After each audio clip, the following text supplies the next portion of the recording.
जय श्री राम। प्रेम से बोलिए शनि महाराज की जय, हनुमान जी महाराज की जय। ओम नमः शिवाय। प्रिय भक्त जनों, आज आप श्रवण करेंगे न्याय के देवता शनि देव तथा हनुमान जी की बड़ी ही दुर्लभ कथा। पुराणों के अनुसार शनि देव का एक नाम कृष्ण भी है। यह नाम स्वयं श्री कृष्ण भगवान ने शनि देव को दिया था।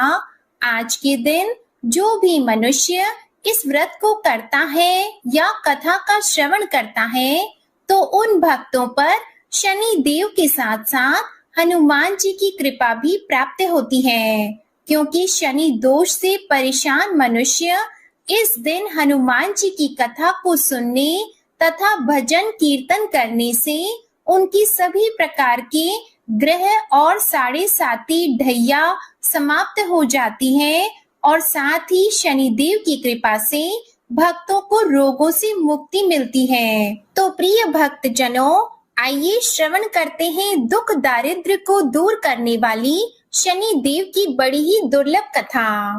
किसी गांव में एक बहुत ही विद्वान ब्राह्मण रहा करता था।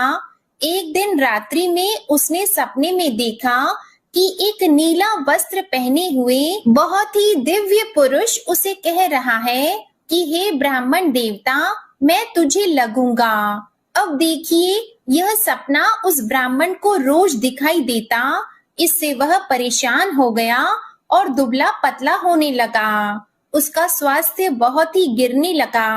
एक दिन उसकी पत्नी ने कहा, देखिए, मैं आपको कितना अच्छे से खिलाती पिलाती हूँ, मेवा मिश्री खिलाती हूँ, दूध मलाई खिलाती हूँ, अच्छा भोजन आहार पकाकर खिलाती हूँ, फिर भी आप इतने दुबले पतले क्यों होते जा रहे हैं? इसका क्या कारण है?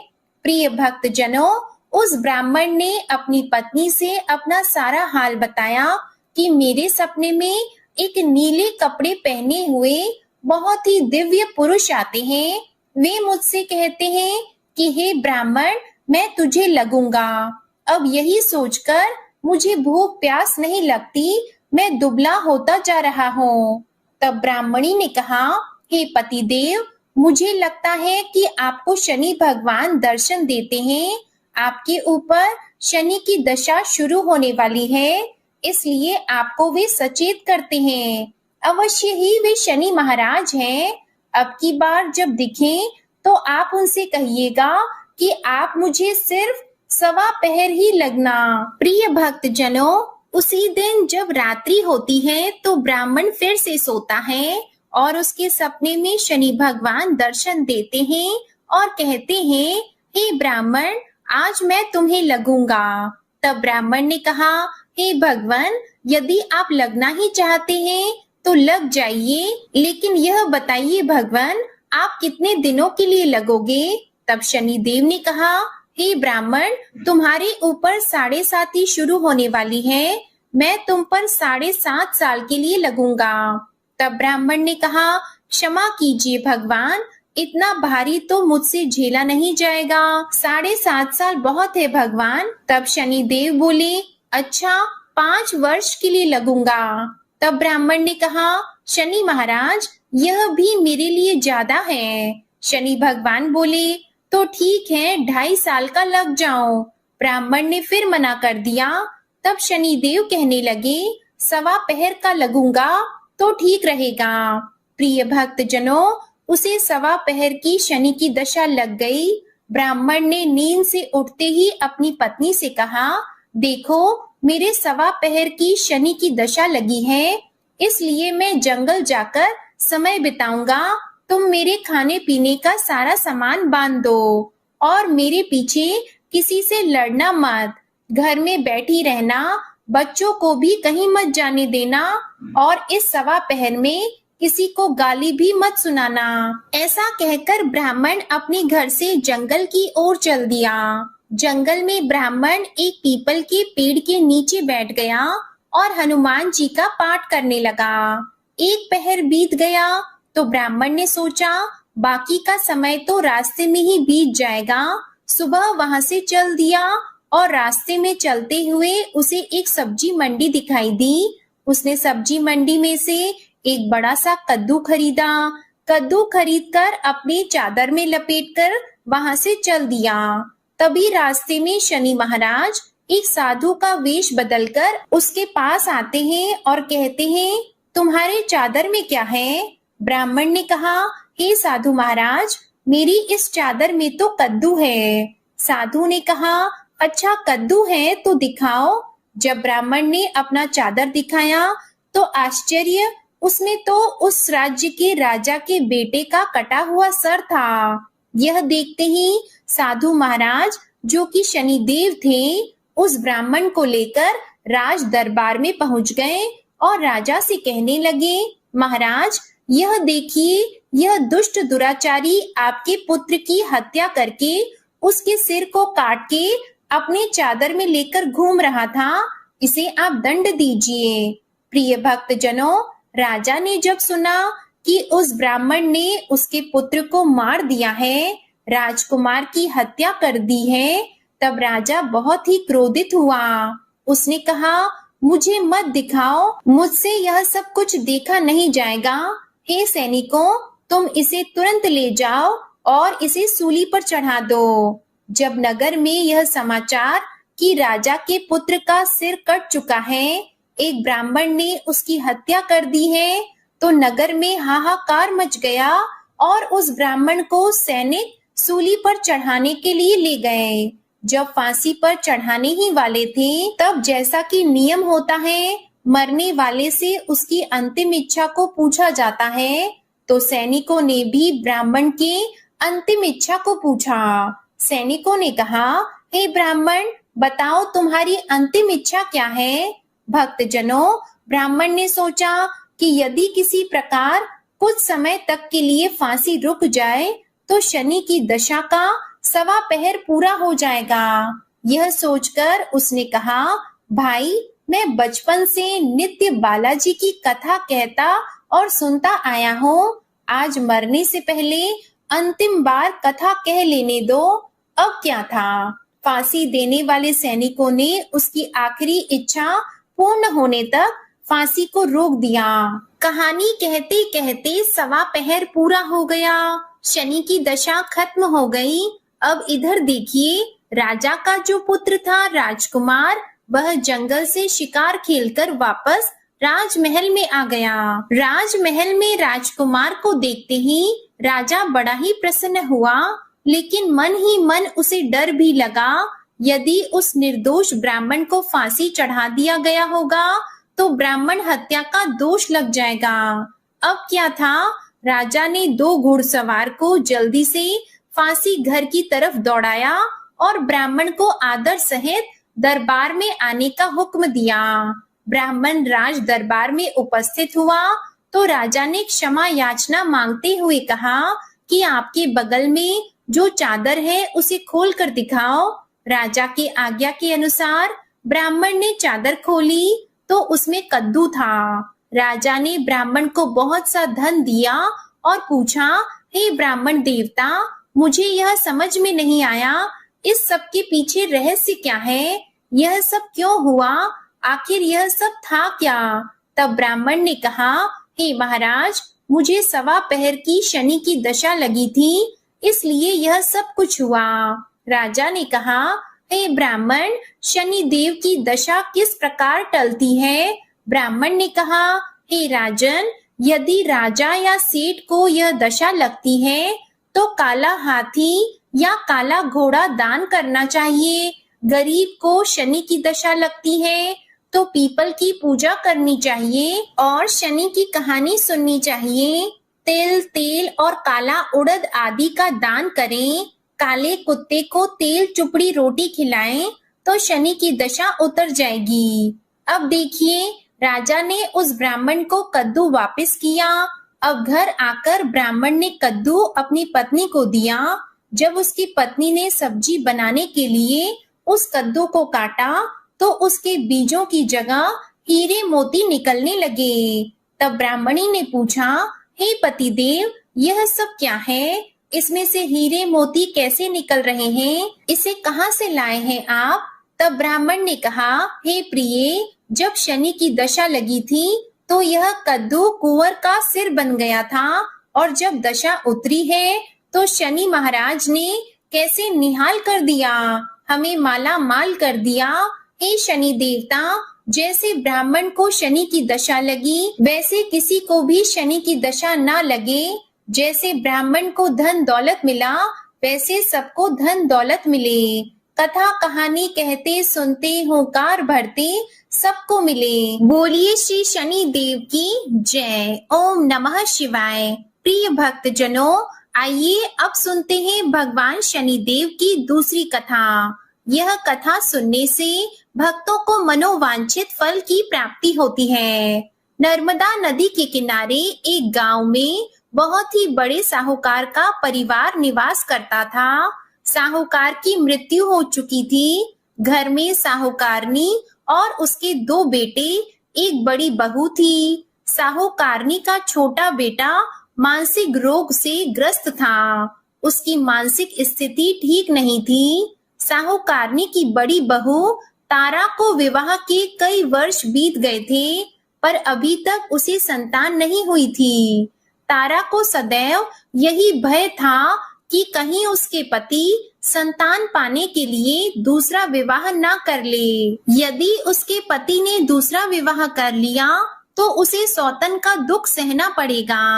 प्रिय भक्त जनों, इसी डर से तारा ने एक योजना बनाई और उसने अपने घर में काम करने वाली नौकरानी चंदा से अपने देवर चंदन का विवाह कराने के लिए अपनी सास साहूकारनी तथा अपने पति को मना लिया। चंदा स्वभाव से बड़ी ही दयालु तथा कृष्ण भक्त थी। वह बचपन से ही उसी साहूकार के घर काम करती थी। उसका अपना कोई नहीं था। अब चंदा का विवाह मानसिक रोगी चंदन से करा दिया गया। कुछ साल बाद चंदा ने एक सुंदर पुत्र को जन्म भी दिया, किंतु चंदा की जेठानी तारा ने चंदा का बच्चा छीन लिया और उसे घर से धक्के मारकर बाहर निकाल दिया, और तारा ने अपने पति को भी अपने पक्ष में कर लिया। बेचारा चंदन तो मानसिक रोगी था, वह कर भी क्या सकता था, और वह साहूकारनी चाह कर भी कुछ न कर सकी। प्रिय भक्त जनों, दरअसल यह तो तारा की चाल थी। उसने तो कभी चंदा को अपनी देवरानी माना ही नहीं। वह तो सिर्फ चंदा से उसका बच्चा लेना चाहती थी ताकि उसे पाल पोस कर अपना नाम दे सके। अब देखिए, चंदा के बार बार रोने गिड़गिड़ाने पर भी तारा नहीं मानी और उसे उस गांव से ही निकाल दिया। अब चंदा गांव गांव भटकने लगी। भटकते भटकते वह कृष्ण जी के एक पुराने मंदिर में पहुंच गई। वहीं पर उसने प्रभु से न्याय की गुहार लगाई। वह अपना सर भगवान की चौखट पर पटकने लगी और लगातार ओम कृष्णाय नमः मंत्र का जाप भी करती रही। प्रिय भक्त जनों, उस स्त्री की करुण पुकार न्याय के देवता शनिदेव ने सुनी तथा भगवान श्री कृष्ण के आदेश से तुरंत चंदा के पास उपस्थित हो गए और साधारण मनुष्य का रूप धारण करके उसे अपने आप को कष्ट ना पहुंचाने के लिए कहा और कहा, हे बहन, तुम भगवान श्री कृष्ण पर विश्वास रखो और ओम श्री कृष्णाय नमः मंत्र का जाप करती रहो। तुम्हारा अवश्य ही कल्याण होगा।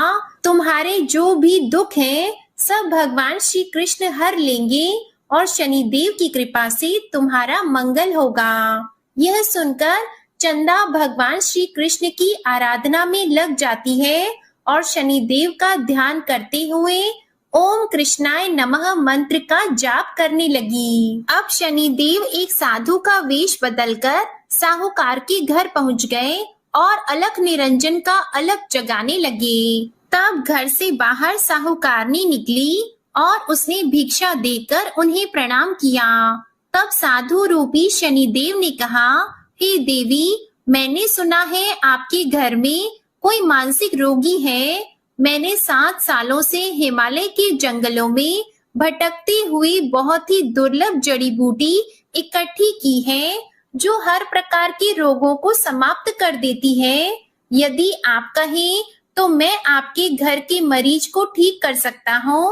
प्रिय भक्तजनों, उस साहूकारनी ने कहा, हे महात्मा, अहो भाग्य जो आप यहाँ पधारे। हाँ महाराज जी, मेरा छोटा बेटा जो कि दिमागी रूप से बीमार है, आप उसे ठीक कर दीजिए। आप जो चाहेंगे मैं वह आपको दूंगी। आइए, घर के अंदर आइए। साहूकारनी ने अपने बेटे चंदन को साधु महाराज को दिखाया, जो अब चंदा के चले जाने से बहुत ही दुखी था। साधु महाराज ने अपने कमंडल से जल निकालकर उसे अभिमंत्रित करके चंदन को पीने के लिए दिया।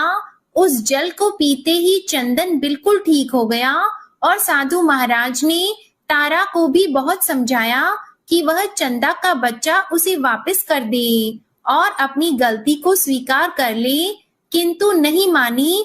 वह तो उल्टे ही साधु महाराज को डांटने लगी, यहाँ तक कि चंदन के ठीक होने से उससे ईर्ष्या करने लगी। इस बात से रुष्ट होकर भगवान शनिदेव की दशा तारा को लग गई और वह मानसिक रोगी हो गई। उसका एक हाथ लकवा से ग्रस्त हो गया। साधु महात्मा के बताए अनुसार चंदन अपनी पत्नी चंदा को घर ले आया और अपनी पत्नी, बच्चे और माँ के साथ हंसी खुशी जीवन व्यतीत करने लगा। प्रिय भक्तजनों, तारा को शनिदेव ने उसके कर्मों का फल दिया और चंदा के सिर्फ ओम कृष्णाय नमः मंत्र का जाप करने से उस पर कृपा बरसाई और उसका बच्चा, पति, परिवार वापस मिल गया। उसका पति भी स्वस्थ हो गया। जय शनिदेव, जय जय शनिदेव। ओम नमः शिवाय। प्रिय भक्तजनों, साढ़े साती क्या होती है, इससे लोग क्यों डरते हैं? यह सही है कि साढ़े साती के समय व्यक्ति को कठिनाइयों और परेशानियों का सामना करना पड़ता है, किंतु इससे डरने और घबराने की कोई बात नहीं। इसमें कठिनाई और मुश्किल हालात जरूर आते हैं, परंतु इस समय व्यक्ति को कामयाबी भी मिलती है। बहुत से व्यक्ति साढ़े साती के प्रभाव से सफलता की ऊंचाइयों पर पहुंच जाते हैं। साढ़े साती व्यक्ति को कर्मशील बनाता है और उसे कर्म की ओर ले जाता है। अभिमानी, हठी और कठोर व्यक्तित्व वाले व्यक्ति से यह काफी मेहनत करवाता है। साढ़े साती के 3 चरण होते हैं। साढ़े साती का पहला चरण नजदीकी रिश्तेदारों और जातक को प्रभावित करता है। साढ़े साती का दूसरा चरण व्यापार और गृहस्थी को प्रभावित करता है। साढ़े साती का तीसरा चरण परिवार और स्वास्थ्य को प्रभावित करता है। भगवान शनिदेव न्याय के देवता हैं। ये कभी भी किसी को ऐसे ही दंड नहीं देते।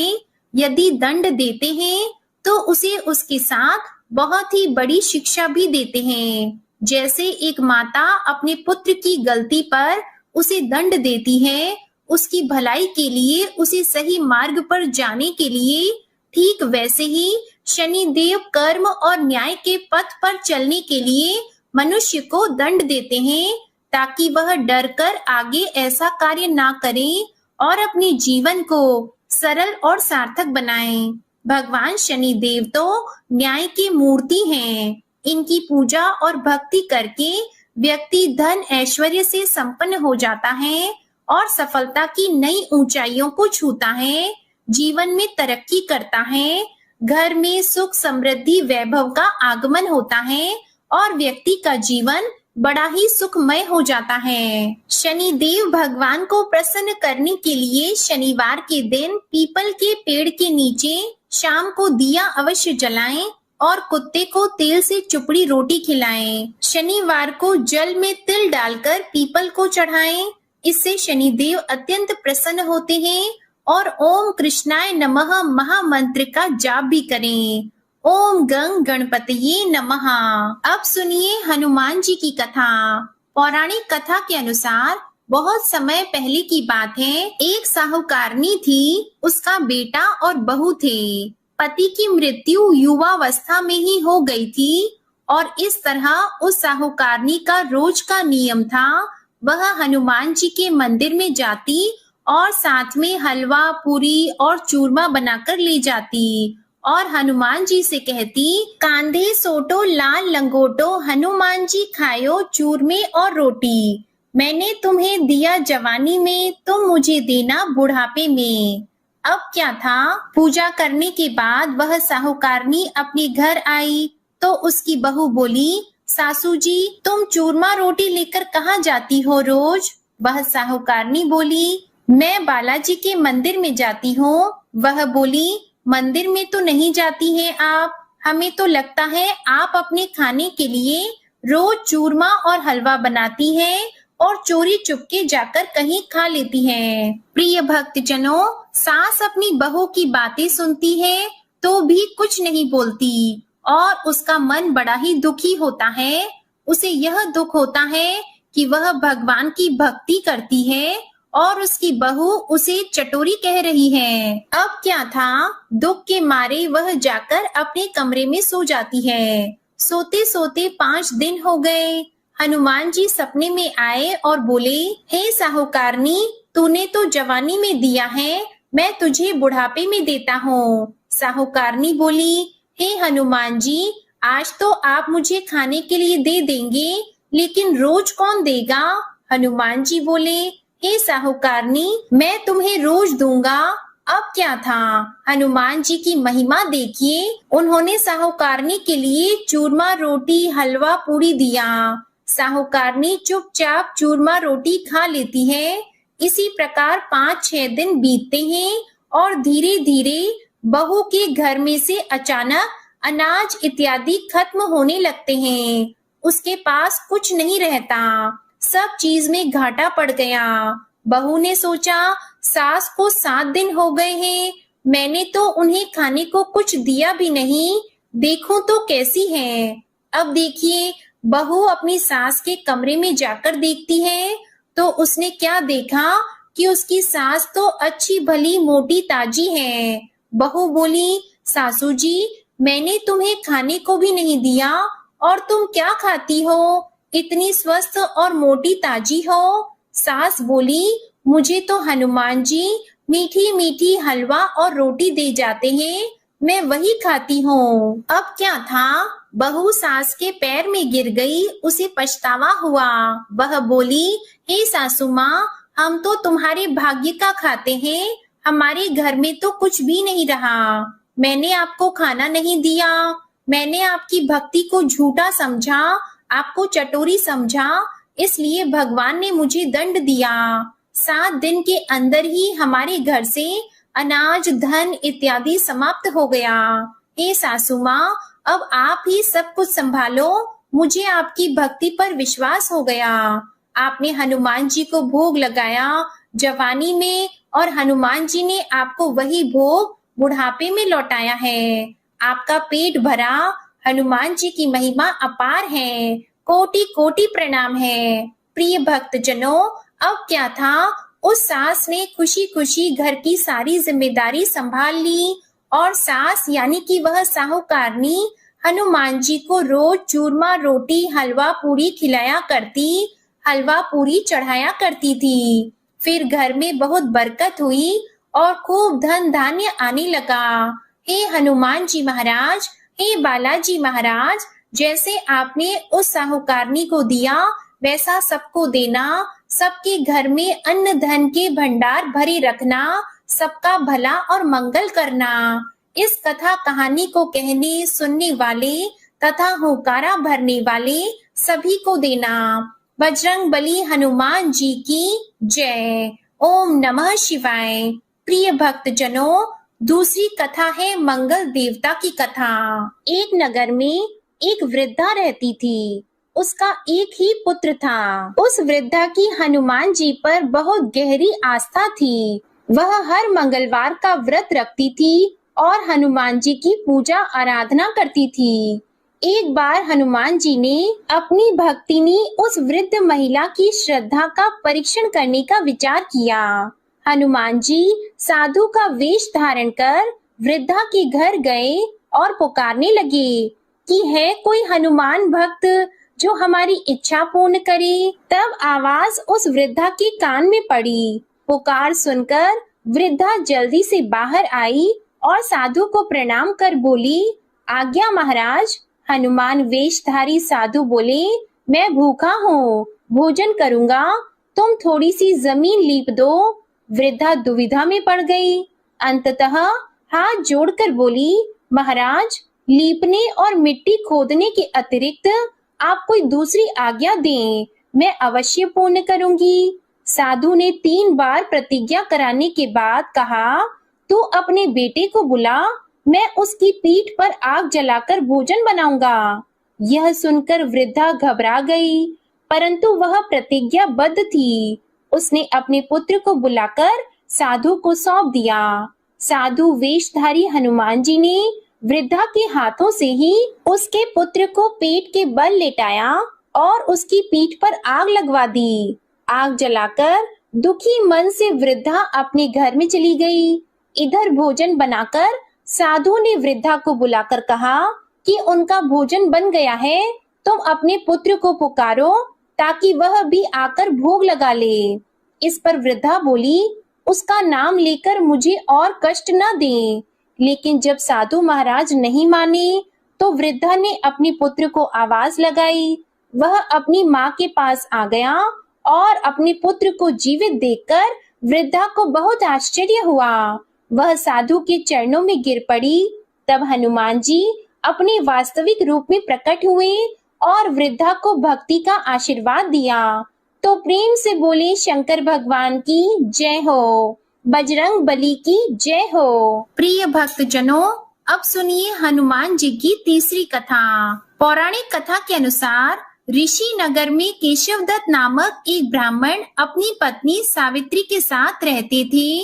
केशवदत्त के घर में धन संपत्ति की कोई कमी नहीं थी। नगर में सभी केशवदत्त का सम्मान करते, लेकिन केशवदत्त संतान नहीं होने से बहुत चिंतित रहता था। दोनों पति पत्नी हर मंगलवार को हनुमान जी की पूजा करते। विधिवत मंगलवार का व्रत करते हुए वर्षों बीत गए। ब्राह्मण बहुत निराश हो गया, लेकिन उसने व्रत करना नहीं छोड़ा। कुछ दिनों बाद केशवदत्त हनुमान जी की पूजा करने के लिए जंगल में चला गया। उसकी पत्नी सावित्री घर में रहकर मंगलवार का व्रत करने लगी। दोनों पति पत्नी पुत्र प्राप्ति के लिए मंगलवार का विधि पूर्वक व्रत करने लगे। सावित्री ने अगले मंगलवार को व्रत किया, लेकिन किसी कारणवश उस दिन सावित्री हनुमान जी को भोग नहीं लगा सकी और उस दिन वह सूर्यास्त के बाद भूखी ही सो गई। काम की अधिकता के कारण उससे यह भूल हो गई थी। अगले मंगलवार को हनुमान जी को भोग लगाए बिना उसने भोजन नहीं करने का प्रण कर लिया। अब क्या था, 6 दिन तक भूखी प्यासी रही। 7वें दिन मंगलवार को सावित्री ने हनुमान जी की पूजा की, लेकिन तभी भूख प्यास के कारण सावित्री बेहोश हो गई। हनुमान जी ने उसे सपने में दर्शन देते हुए कहा, उठो पुत्री, मैं तुम्हारी पूजा से बहुत प्रसन्न हूँ। तुम्हें सुंदर और सुयोग्य पुत्र होने का वर देता हूँ। यह कहकर हनुमान जी अंतर ध्यान हो गए। उसी समय सावित्री ने उठकर हनुमान जी को भोग लगाया, स्वयं भोजन किया। हनुमान जी की अनुकंपा से सावित्री ने एक सुंदर शिशु को जन्म दिया। मंगलवार को जन्म लेने के कारण उस बच्चे का नाम मंगल प्रसाद रखा गया। अब देखिए, कुछ दिनों बाद सावित्री का पति केशवदत्त घर लौट आया।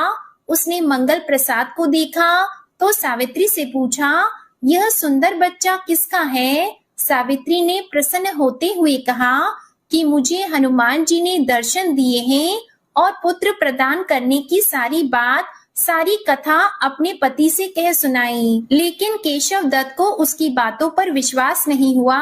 उसके मन में पता नहीं कैसे यह कलुषित विचार आ गया कि सावित्री ने उसके साथ विश्वासघात किया है। अपने पापों को छुपाने के लिए सावित्री झूठ बोल रही है।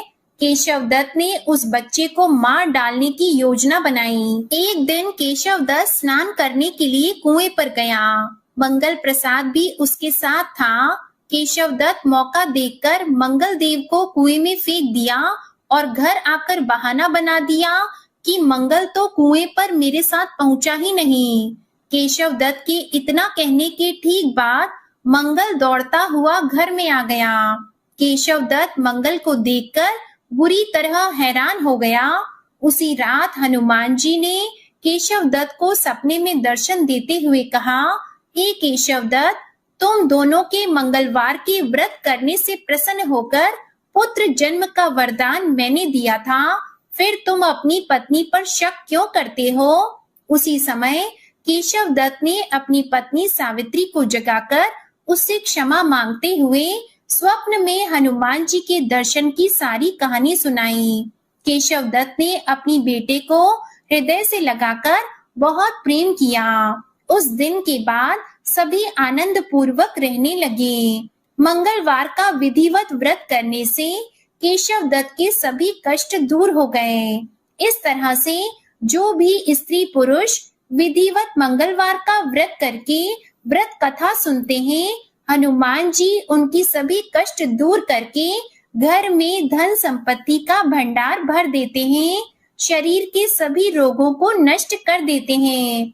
प्रेम से बोलिए बजरंगबली हनुमान जी की जय। ओम नमः शिवाय। आप सभी पर शनिदेव और हनुमान जी की कृपा सदा बनी रहे। आज की कथा पसंद आई हो तो वीडियो को लाइक करके चैनल को सब्सक्राइब कीजिएगा और कमेंट में शनिदेव और हनुमान जी की जय जरूर लिखिएगा। इसी के साथ आज आप हमारी चैनल पर फाल्गुन मास महात्म्य की कथा और आमल की एकादशी व्रत पारण की कथा भी जरूर सुनिएगा। प्रेम से बोलिए शनि महाराज और हनुमान जी महाराज की जय।